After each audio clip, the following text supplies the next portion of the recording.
Hey guys, it's Earl and Brian here. Today we're going to take a look at our MK4 Supra AEM plug and play. So this is a complete harness for your MK4 Supra to replace everything in the engine bay. And what's nice about this harness is the interface portion of it is integrated into the harness. So you'll see items like the fuse block connectors are built right into the main loom, whereas on some of our other products they're removable. You'll also see the AC compressor as well.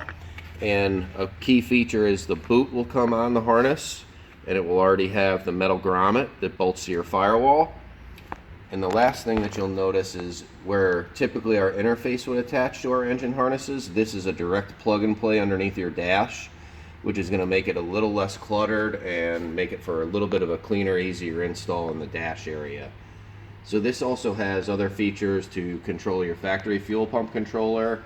And it's also got secondary drivers in our auxiliary, so you can control multiple fuel pumps if that's what you're going to do with your build. And in addition to that, it comes with all our standard features, wideband sensors built in, pressure sensors, flex fuel, all that good stuff.